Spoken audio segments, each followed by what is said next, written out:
Hey, Legacy Changers, it's Coach Dion here, and today is Get It Together Thursday. Woo woo! So listen, I am so excited for today because we are finally back with another video. We are finally back on track with posting in the Legacy Changers group. So I'm so excited that you all are here, that you all have tuned in, because today I promise I got some good stuff for you. So if you're not familiar with Get It Together Thursdays, every third Thursday of the month, we will be going live with tips, resources, live discussion, some guest appearances, all around helping you get your finances together. So today is the first installment of many videos to come, and I want to make sure that you stay tuned. So keep up with us. Make sure that you turn on your notifications so that you know when we are going live. Make sure that you follow us on our Facebook page at Motley Financial Solutions, and definitely keep up with the activity that will be going on in the Legacy Changers group.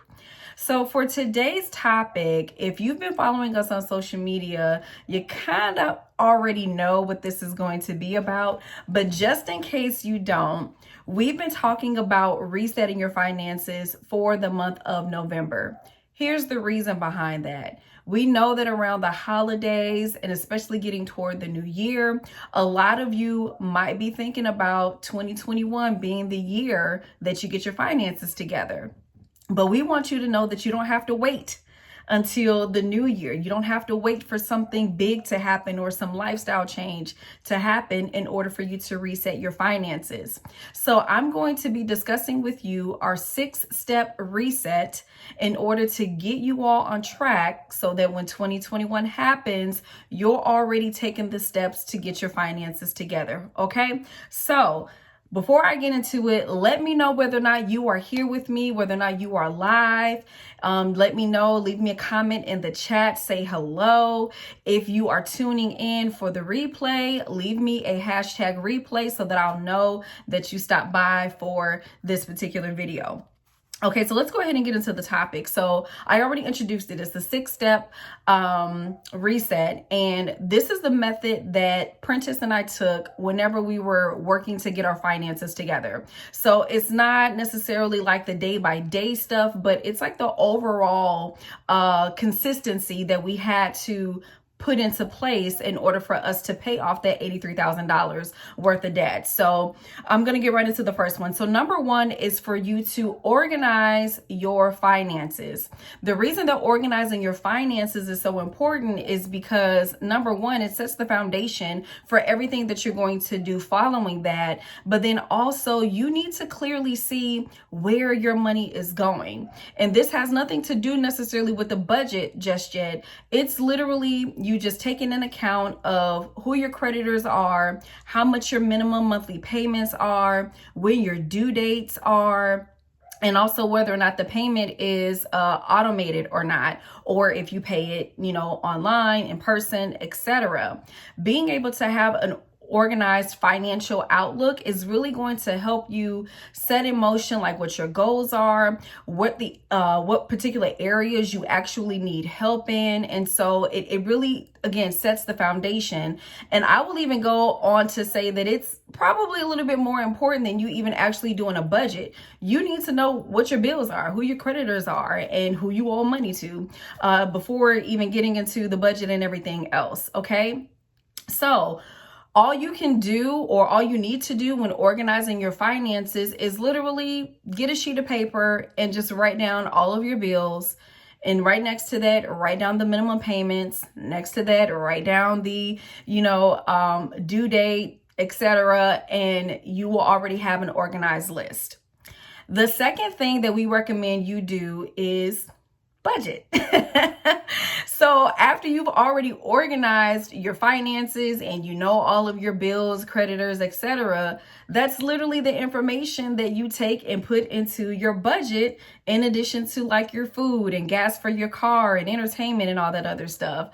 But really, most of the time when you're filling out a budget, the first thing is for you to put in all of your bills and creditors. So that's why organizing your finances are so important, because that translates into the information that you're actually going to put into your budget, right? It's literally a no-brainer.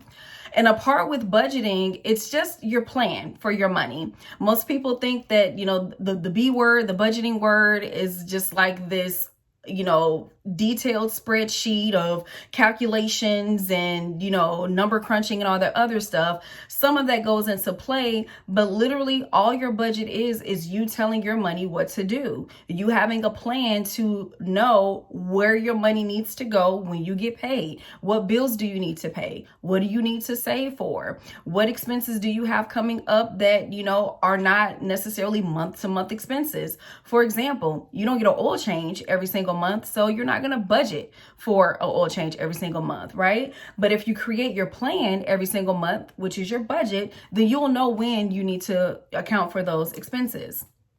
The third thing is tracking your expenses. This is something that we did continuously, and we literally went from doing it every week to like bi-weekly now. But we were on top of tracking our expenses like to the penny. This is so important because after you've done the work to do your budget, you want to make sure that you stay on budget. And a part of doing that is tracking your expenses. So this can be done through the form of a log. I know some people who use like a notebook and they'll write down the date, the amount of the transaction, where they, spent the money, whether or not they use cash or they use a debit card. And that's essentially what tracking your expenses, is. But then you can also use a check register as well, which I still use today. I love my check register. It's the Bonnie and Clyde to my checking account, and I still live by paper tracking my expenses, even though we do use an electronic version as well. I do both. I do double duty. I know I'm extra. I don't expect y'all to do that, but I do expect for you to track your expenses. And so again, this can be in the form of a checkbook or a check register that you get from your bank, where you literally write down the date, the amount of the transaction, where the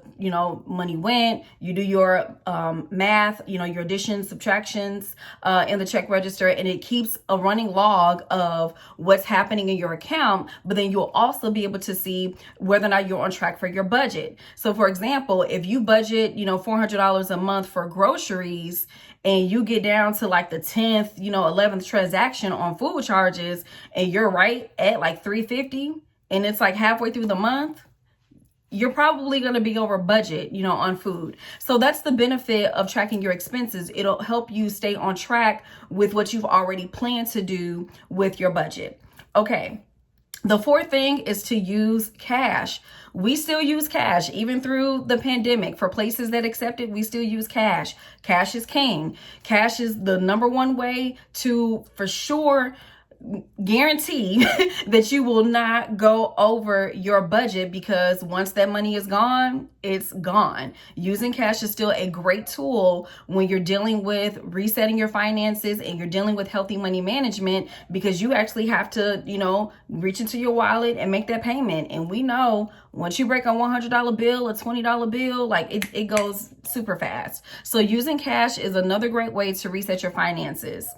The next one is to save. Saving, whether you're cutting back on your expenses, saving where you're actually building your emergency savings account, saving by not going anywhere. There's so many ways and different opportunities that you can save. And if you all want, we can get into that more in detail in another video. But saving is so crucial to your financial freedom journey. You have to be putting money away more than you're spending it. And so by saving, you're not only creating a nest egg for yourself, but you're creating healthy money habits, so that if you have an emergency or if you need to do something, whether you're saving for a house, etc., you'll have the money available to you. And you also learn patience with saving, because you have to, let that money build up and build up. All right. And last on the list is to start paying off debt. When you're resetting your finances, this is pretty much what everybody is building up to, right? We all want to be debt free. We are legacy changers. We want to change the trajectory of our financial future future for our families, for ourselves. And so paying off debt is definitely a part of that. One of the reasons that I put it last is because it takes discipline. It takes the discipline of numbers 1 through 5 in order for you to get to that place where you're able to pay down debt, and you're able to do it quick, fast, and in a hurry. Okay. But paying off debt is going to be so crucial to resetting your finances, because when you don't owe anyone anything, that changes like your mindset. It changes how you handle life, how you deal with day-to-day life, right? Knowing that you are literally relieving yourself of something that you bound yourself to in the past is a really, really great feeling. But again, like I said, it requires the discipline. Paying off debt definitely ensures that you will achieve financial freedom. It ensures that you will achieve financial freedom, because when you see those numbers start to decline, even if it's you paying off student loans, when you see those numbers start to decline and you see, all of the money and hard work and sacrifice that you've made to get rid of that, it helps you to continue on the next steps of your journey of building wealth. Okay, so that's all that I wanted to share with you today. I want to try to keep these videos down to 10 to 15 minutes. But I definitely appreciate you all tuning in. Let me know if you have any questions. You can leave them in the comment or the chat box below. And also, make sure that you stay tuned for the next Get It Together Thursday in December. If you all have a topic that you want us to talk about, let us know.